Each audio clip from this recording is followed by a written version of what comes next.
The kitchen sink had been dripping for 3 weeks, and at midnight on a Tuesday, I finally decided to fix it. That's when the text came through. My phone buzzed against the counter as I wrestled with the corroded pipe wrench. The message was from Caroline, my wife of 18 years. I pawned your Rolex to pay my student loan. You can buy another one. I stared at the screen, water dripping steadily into the bucket below. The Rolex wasn't just any watch, it was my father's, given to me the day before he passed. Caroline knew this. She'd watched me wind it every morning for the past decade. Thanks for letting me know, I typed back, my fingers surprisingly steady. The response came immediately. Don't be dramatic, Jack, it's just a watch. Just a watch. Right. I set the phone down and returned to the pipes, but my hands were shaking now. Not from anger, not yet. From something colder, more calculating. The only thing she ever paid off with my name on it, and she chose my father's watch. Our house sat on Maple Street in what real estate agents generously called a transitional neighborhood. Translation: half the Victorians were falling apart, the other half were being gutted by young professionals who thought exposed brick was charming. Caroline hated it here. She'd made that clear every day for the past 5 years, ever since her interior design business started taking off. I finished tightening the fitting and tested the faucet. No more drip. At least something in this house still worked properly. The next morning, Caroline was already gone when I woke up. Her note on the kitchen counter read, "Early client meeting. Home late. Don't wait up." I'd been hearing variations of this note for months. Early meetings, late appointments, weekend consultations. The interior design business was apparently booming, judging by her new wardrobe and the charges appearing on our joint credit card. Before we dive deeper into this story, I have one small request. Please subscribe, drop a like, comment, and hit that hype button to boost this channel so more people can discover these incredible Reddit stories. At Murphy's Hardware, where I'd managed the store for the past 8 years, Pete Kowalski stopped by during his lunch break. Pete owned the dive bar 3 blocks over and had a talent for collecting gossip like lint. "Saw Caroline at the gym again yesterday," he mentioned while examining a set of socket wrenches. "That trainer of hers sure keeps her motivated." "Trainer?"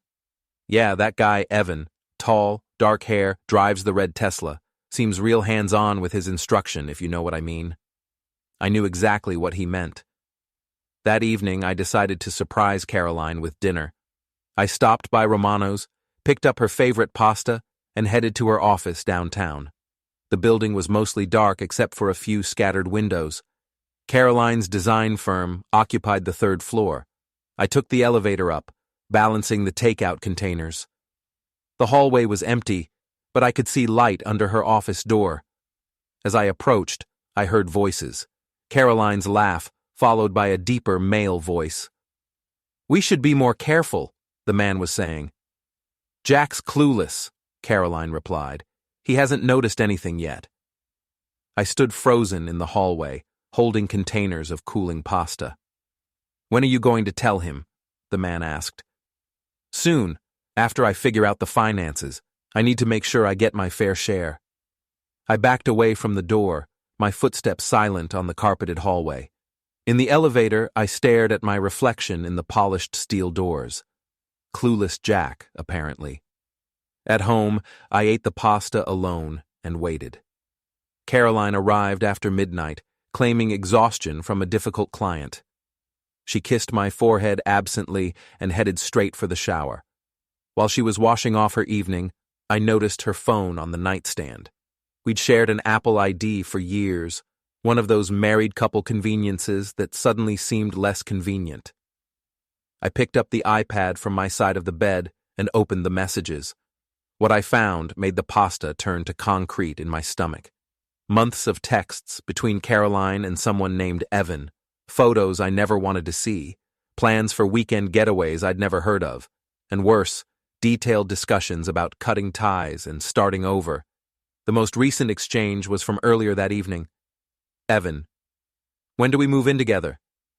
Caroline: "Soon as the idiot's out of the picture. I'm working on liquidating what I can first. Evan. That watch should help. Pawn shop gave me $8,000 for it. Caroline. Perfect. He'll never have the nerve to do anything about it anyway. I closed the iPad and lay back against my pillow. The shower was still running. Steam crept under the bathroom door, fogging the mirror on Caroline's dresser. For 18 years, I'd fixed every broken thing in this house.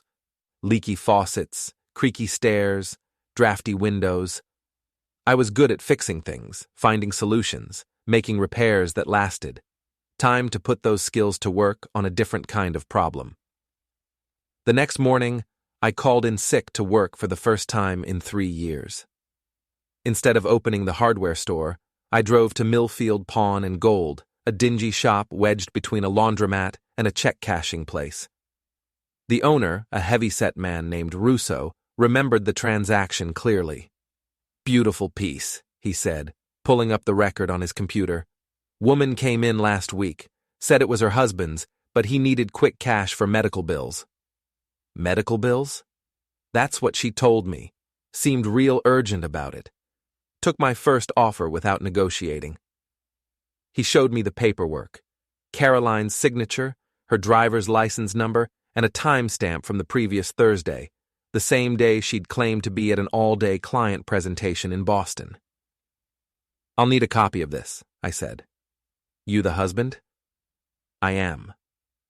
Russo's expression shifted. "Look, I run a legitimate business here. If there's a problem—" "No problem with you," I assured him. "But I'll be filing a police report. That watch was stolen." By noon, I was sitting across from Detective Ray Mahoney at the police station. Mahoney was a tired-looking Irish cop about my age, with the kind of mustache that had gone out of style in 1985. "So your wife pawned your watch without permission," he summarized after I'd explained the situation. "My deceased father's watch, worth considerably more than $8,000. And you have proof of ownership?" I slid the insurance documentation across his desk, along with photos of me wearing the watch at various family events over the years. "The pawn shop has her signature and ID on file," I added. "She told them it was for medical bills, but we don't have any medical debt." Mahoney studied the paperwork. "This is technically grand larceny given the value. You sure you want to press charges against your wife?" "I'm sure. These domestic situations can get messy real quick." "It's already messy, Detective. I'm just cleaning up." He nodded slowly. "We'll need to bring her in for questioning. Where can we find her?" I thought about Caroline's schedule, cross-referenced with her recent lies, and smiled. "Saturday night, 7 p.m. She'll be at her mother's house for a birthday dinner. 47 Elm Street, the big colonial with the circular driveway. You won't be there?" I wasn't invited. That evening, I parked across the street from Mrs. Aldridge's house and waited. Caroline's BMW was in the driveway, along with several other cars belonging to her family members. Through the dining room window, I could see them gathered around the mahogany table, raising wine glasses in celebration. At 7:15, 2 police cruisers pulled up to the curb. I rolled down my window as Detective Mahoney and his partner walked up the front steps. The doorbell's chime was audible from across the street, followed by confused voices. A few minutes later, Caroline emerged in handcuffs. Even from a distance, I could see her scanning the street frantically. When her eyes found my truck, her expression shifted from panic to pure rage. Mrs. Aldridge stood in the doorway, clutching her pearls like they might protect her from the scandal. I pulled out my phone and sent Caroline a text. "Smile for the camera." Then I drove home, poured myself a scotch, and waited for the storm. Caroline made bail by Sunday afternoon. She came home like a hurricane, slamming doors and throwing accusations around like furniture. "You vindictive piece of trash!" she screamed as I sat calmly at the kitchen table, reading the Sunday paper. "How could you humiliate me like that?" "I didn't humiliate you," I replied, without looking up from the sports section. "I reported a theft. You humiliated yourself. It's a community property state, Jack.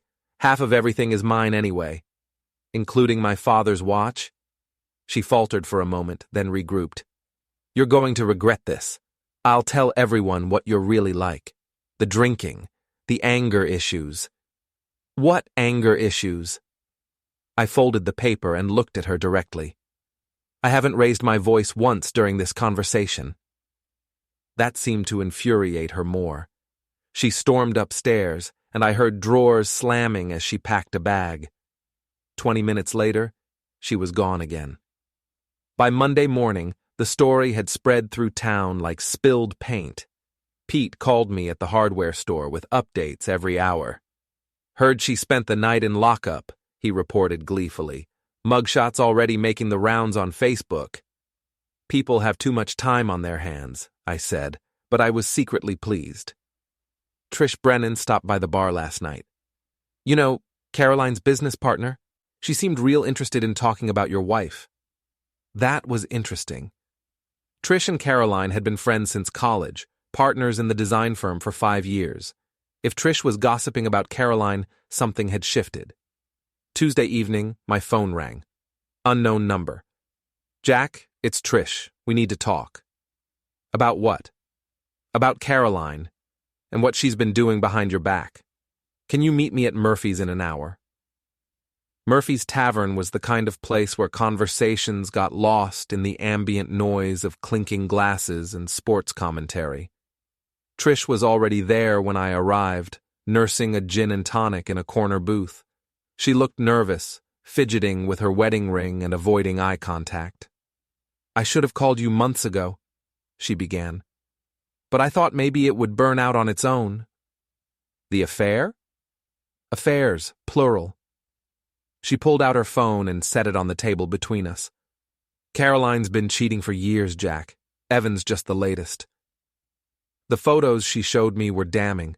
Caroline with various men at restaurants, hotels, weekend trips I'd never heard about. Text message screenshots revealing a pattern of deception going back 3 years. Why are you showing me this now? I asked. Because I'm tired of covering for her. And because she's been stealing from the business. That got my attention. Stealing how? Fake invoices, inflated expenses, charging personal purchases to client accounts. I've been finding discrepancies for months, but I thought it was just poor bookkeeping. Trish slid a folder across the table. Then I started digging deeper. She's been skimming money to fund her lifestyle, the gambling, the shopping, paying for those hotel rooms. Gambling? Online poker, sports betting, casino trips to Connecticut. She's in deep, Jack. Probably owes more than the business makes in a year. I flipped through the documentation. Bank statements, credit card records, betting site transactions. The numbers were staggering. She's going to drag the whole company down, Trish continued. I can't let that happen. I have a family to support. What do you want from me? Help me expose her before she ruins everything. I'll provide evidence for your divorce. You help me document the embezzlement. I studied Trish's face in the dim bar lighting. She seemed sincere, but something felt off. Caroline and Trish had been close friends for over a decade. Business partners. This level of betrayal seemed extreme, even under the circumstances. Let me think about it, I said. Don't think too long. She's planning something big. I heard her on the phone with Evan yesterday, talking about liquidating assets and disappearing.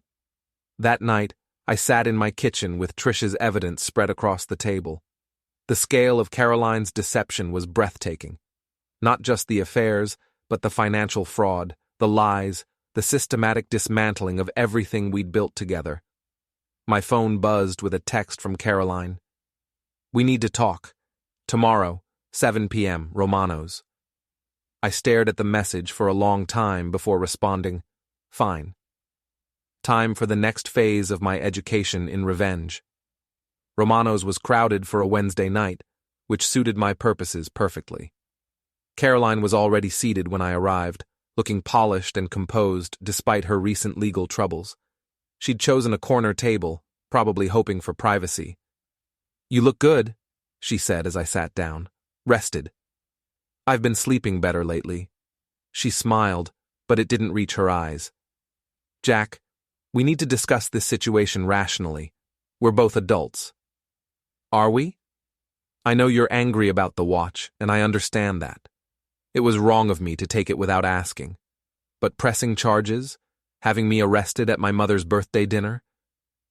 You didn't take it without asking, Caroline. You stole it. Then you lied about why you needed the money. Her composure cracked slightly. I was desperate. The business has been struggling, and I didn't know how to tell you. The business that's been so successful you need to work nights and weekends? Yes, exactly. We've been taking on more clients than we can handle, and the cash flow… Save it. I leaned back in my chair. I know about Evan. I know about the others. I know about the gambling and the fake invoices and the hotel receipts. Caroline went very still. Around us, the restaurant continued its normal evening rhythm, but our corner table had become an island of tension. I don't know what you think you know, she began. I know you've been planning to leave me for months. I know you've been stealing from your own business to fund your affairs. I know you told Evan I was too much of a coward to do anything about it. Her face flushed. Who told you that? Does it matter? She was quiet for a long moment, calculating. When she spoke again, her voice had changed completely. Fine. Yes, I've been seeing Evan. Yes, I want a divorce. But you're not exactly innocent in this marriage, Jack. The drinking, the depression, the complete lack of ambition. I don't drink excessively, I'm not depressed, and I've been supporting your ambitions for 5 years while you've been lying to my face. Supporting my ambitions? She laughed bitterly. You've been holding me back since day one. This house, this town, your small-minded friends. Like Pete. Especially Pete. That gossipy little man who thinks he knows everyone's business. He does know everyone's business, including yours. Caroline's eyes narrowed. What's that supposed to mean? It means this is a small town, and people talk. Your arrest made quite an impression. The photos of you and Evan at the Marriott last month made an even bigger one. She paled. What photos? I pulled out my phone and showed her the images Trish had provided. Caroline and Evan entering a hotel room, kissing in the parking lot, holding hands at a restaurant 2 towns over. Where did you get these? Like I said, people talk. Caroline grabbed her purse and stood abruptly. This conversation is over. Sit down, Caroline. We're not finished. Yes, we are. She threw a 20 on the table. Talk to my lawyer from now on. After she left, I ordered another beer and considered my next move. Caroline thought she held all the cards, but she was about to learn otherwise. The next morning, I made 3 phone calls. First, to our bank, closing our joint accounts and transferring my direct deposit to a new account in my name only. Caroline could keep her business account, but she'd no longer have access to my paychecks. Second, to our credit card companies, removing Caroline as an authorized user and requesting new cards. Third, to Detective Mahoney, providing him with copies of Trish's evidence regarding the business embezzlement. This complicates things, Mahoney said after reviewing the documents. If she's been stealing from the business, that's a separate crime. I figured you should know. We'll need to interview the business partner. What's her name? Trish Brennan. She's the one who brought this to my attention. By Friday, Caroline had discovered the frozen accounts. She called me at work, screaming about financial abuse and threatening legal action. You can't cut me off without warning, she raged. I just did. If you need money, ask Evan. This is illegal, Jack. I'm calling my lawyer. Good luck paying for one. That evening, I decided to visit Evan personally. He lived in a new apartment complex on the other side of town, the kind of place that advertised luxury amenities but delivered particle board cabinets and paper-thin walls. His red Tesla was parked in spot 247, gleaming under the parking lot lights.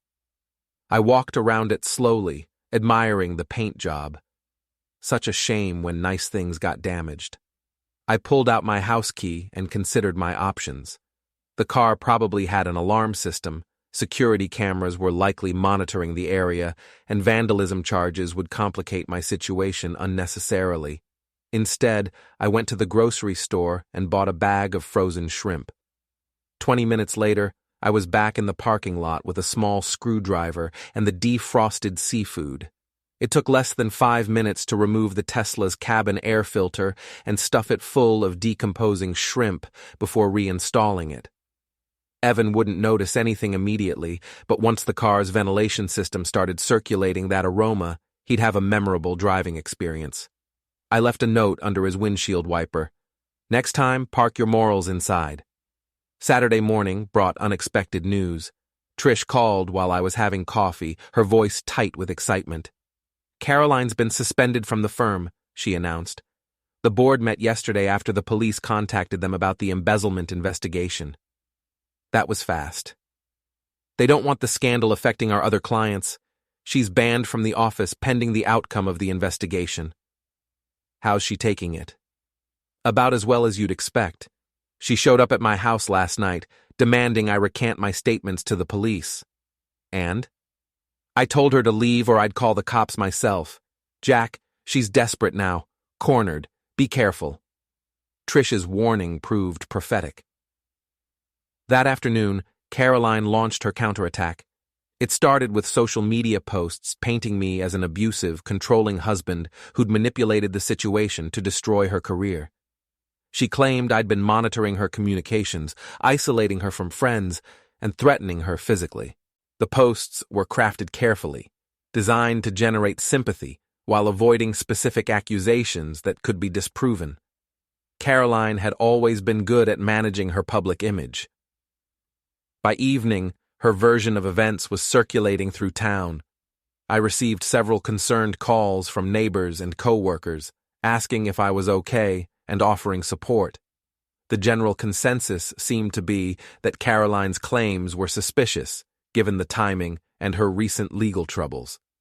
But doubt was a powerful weapon, and Caroline knew how to wield it. Sunday evening, I decided to respond. Not with social media posts or public statements, but with evidence.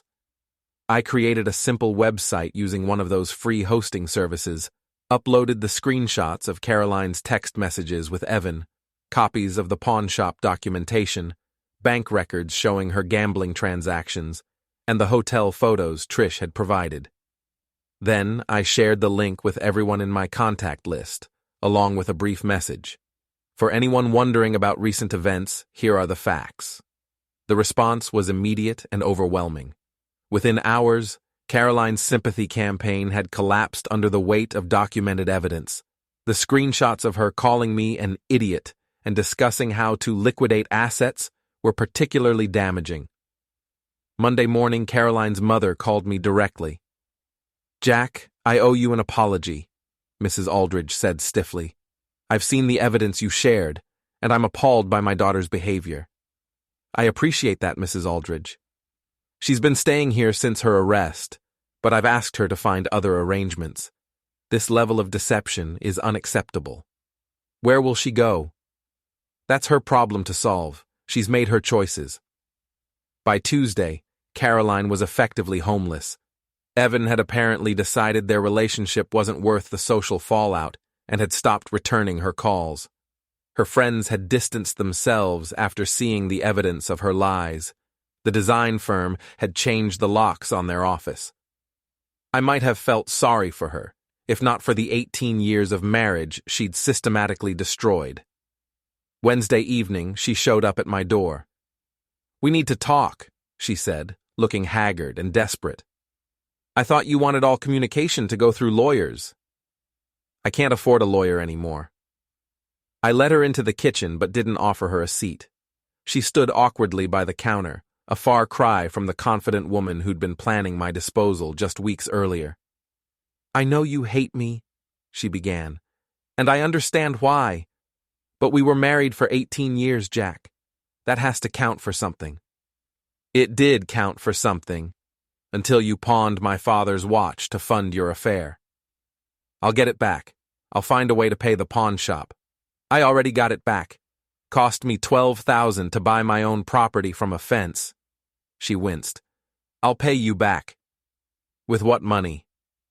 Caroline had no answer for that. She looked around the kitchen, taking in the small repairs I'd made over the years, the careful maintenance that kept our modest home functional and comfortable. I never meant for it to go this far, she said quietly. Yes, you did. You planned every step. The only thing you didn't plan for was getting caught. So what happens now? Now you face the consequences of your choices. And you get your revenge? I considered the question seriously. I don't think of it as revenge, Caroline. I think of it as justice. She left without another word, and I watched through the window as she drove away in her BMW, probably the last valuable thing she still owned. The annual Millfield High School fundraiser was scheduled for Saturday night in the gymnasium. It was one of those community events that everyone attended, regardless of whether they had kids in school. Local businesses donated prizes for the raffle, parents volunteered at booths selling homemade crafts, and the whole town gathered to support education while catching up on gossip. I hadn't planned to attend, but Pete convinced me it would be good to show my face publicly. People need to see you're doing fine, he argued.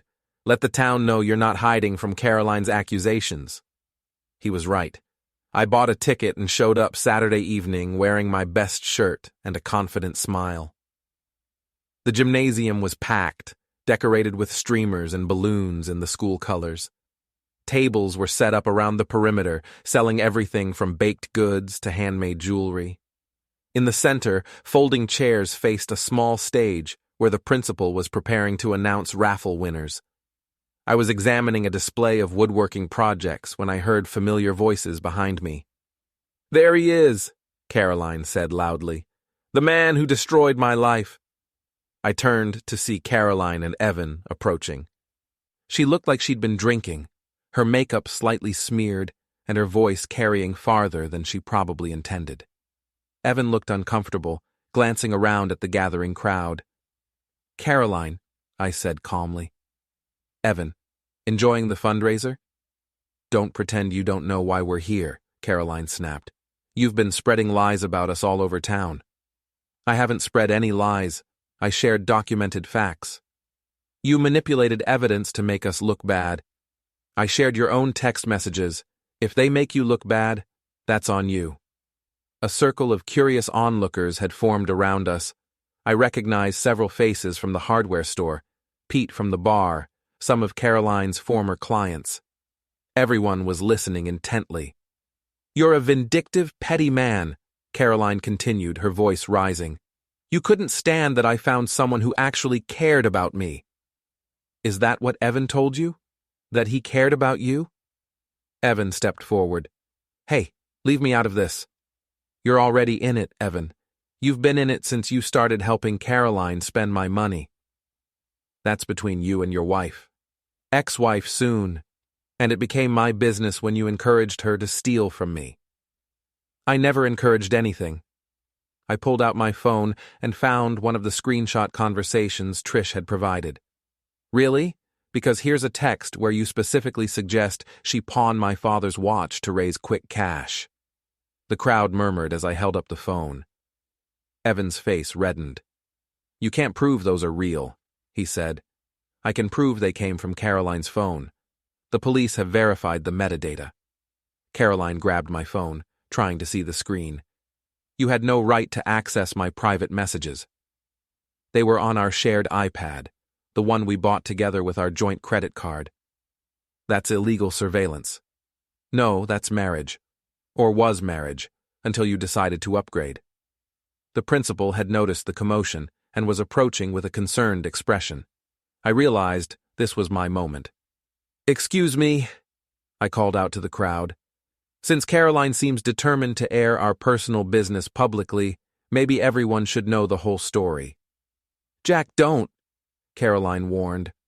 But I was already walking toward the microphone on the stage. The principal tried to intercept me, but I smiled and said, "Just need to make a quick announcement about the raffle donations." I reached the microphone and tapped it twice. The feedback squeal got everyone's attention. "Good evening, everyone. For For those who don't know me, I'm Jack Morrison, manager at Murphy's Hardware. I wanted to thank everyone who supported me during this difficult time with my marriage. The gymnasium had gone completely quiet. Some of you may have heard that my wife Caroline has been spreading stories about me being abusive or controlling. I want to address those accusations directly. I could see Caroline pushing through the crowd toward the stage, her face pale with panic. The truth is, Caroline has been having multiple affairs for the past 3 years, stealing from her business to fund gambling debts, and systematically planning to abandon our marriage while hiding assets. "Stop talking," Caroline shouted from the crowd. "She pawned my deceased father's watch without permission to pay her boyfriend's expenses, then told the pawn shop it was for medical bills. When I reported the theft to police, she claimed I was being vindictive." The crowd was riveted. I could see phones being pulled out to record the speech. If anyone's wondering where some of the donations to local charities disappeared over the past year, you might want to check Caroline's gambling account transactions. She's been very creative about funding her lifestyle. "You're lying," Caroline screamed, but her voice cracked with desperation. "I'm not lying, Caroline. I'm just not covering for you anymore." I handed the microphone back to the stunned principal and walked off the stage. The gymnasium erupted in conversation as Caroline stood in the middle of the crowd, tears streaming down her face. Evan had already disappeared, apparently deciding this level of public humiliation wasn't worth whatever he'd been getting from the relationship. I walked calmly toward the exit, nodding to neighbors and friends who patted my shoulder supportively. Behind me, I could hear Caroline trying to defend herself, but the damage was complete. Outside in the parking lot, I sat in my truck for a moment, processing what I'd just done. For 18 years, I'd been the quiet, supportive husband who fixed problems behind the scenes. Tonight, I'd stepped into the spotlight and dismantled Caroline's carefully constructed lies in front of the entire community. It felt better than I'd expected. The fallout from the school fundraiser was swift and comprehensive. By Monday morning, Caroline's remaining social connections had evaporated. Her mother refused to take her calls, her few remaining friends had blocked her on social media, and even Evan had apparently left town without forwarding address. I was restocking inventory at the hardware store when Trish appeared, looking agitated and nervous. "We need to talk," she said urgently. "Privately." I led her to the back office and closed the door. "What's wrong?" "Caroline knows I gave you those screenshots and financial records. She's threatening to expose some things about me if I don't recant my statements to the police." "What kind of things?" Trish fidgeted with her purse strap. "A few years ago I made some mistakes with the business accounts. Nothing major, just some cash flow issues that I handled poorly." "You embezzled money?" "I borrowed money. I always intended to pay it back." I studied her face carefully. Something about her demeanor seemed off, more calculated than genuinely worried. "How much money?" "About 15,000, over 6 months. I was going through a rough patch with my divorce, and I needed to cover some unexpected expenses." "And Caroline knew about this?" "She found out last year. She's been holding it over my head ever since, making me cover for her affairs and financial irregularities." The pieces were starting to fit together in an unexpected pattern. "So when you came to me with evidence against Caroline, I was trying to get out from under her blackmail, but now she's desperate enough to drag me down with her." I leaned back in my chair, reassessing everything I thought I knew about the situation. "Trish, why are you really here? I need you to back off. Drop the charges, stop the investigation, let this whole thing die down." "In exchange for what?" "I'll make sure Caroline leaves town permanently. You'll never have to deal with her again." "And your embezzlement just disappears?" "It was years ago and I've paid most of it back. No one needs to know about it." I stood up and walked to the window overlooking the store floor. Customers were browsing the aisles, selecting tools and supplies for their weekend projects. Normal people living normal lives, not scheming and manipulating and blackmailing each other. "I can't do that, Trish." "Why not? You've already gotten your revenge." Caroline's reputation is destroyed. She's lost her business, her friends, her family. Isn't that enough? This isn't about revenge anymore. It's about justice. Justice? Trish laughed bitterly. You want to talk about justice? Caroline's not the only one who's been lying to you, Jack. Something in her tone made me turn around. What's that supposed to mean? It means I've been playing a longer game than you realize. The mask was finally coming off. Trish's nervous demeanor shifted into something colder, more calculating. You see, I've known about Caroline's affairs for years. I encouraged them, actually. Fed her information about your schedule, suggested places she could meet her boyfriends without getting caught. Why? Because I wanted her to destroy her marriage and her reputation. I wanted her to lose everything she cared about. But why? Because 5 years ago, you cost me my previous job. Remember when you reported me to the state licensing board for that bathroom renovation that went wrong? The one where I used substandard materials? The memory came flooding back. A customer had hired Trish's previous design firm for a major renovation. She'd cut corners on materials and labor, resulting in water damage and mold problems. I'd been the one to document the shoddy work and report it to the authorities. That complaint destroyed my career, Trish continued. I had to start over, take a partnership with Caroline just to stay in business. I've been waiting years for the right opportunity to pay you back. So you manipulated Caroline into destroying our marriage? I manipulated Caroline into destroying herself. The affairs, the gambling, the stealing, those were all her choices. I just provided opportunities and encouragement. And now?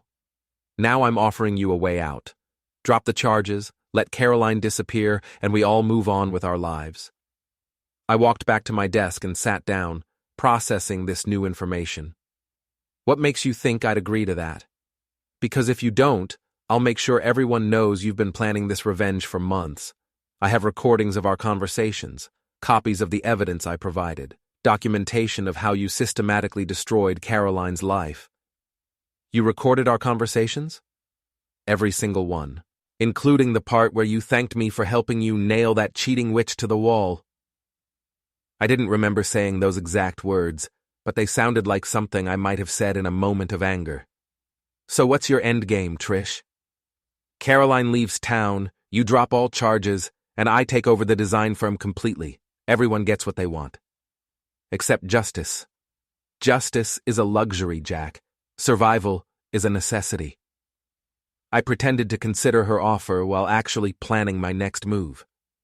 Trish had made one crucial mistake in her elaborate scheme. She'd underestimated me just as much as Caroline had. I need time to think about this, I said finally. You have 24 hours. After that, those recordings go public. After Trish left, I called Detective Mahoney and arranged to meet him that evening. It was time to turn the tables one final time. The Millfield Motor Lodge was the kind of place that rented rooms by the hour and didn't ask questions about luggage. It sat on the edge of town, surrounded by empty lots and the rusted remains of the old textile mill. I'd chosen it specifically for its isolation and its security cameras, old enough to be visible, new enough to actually work.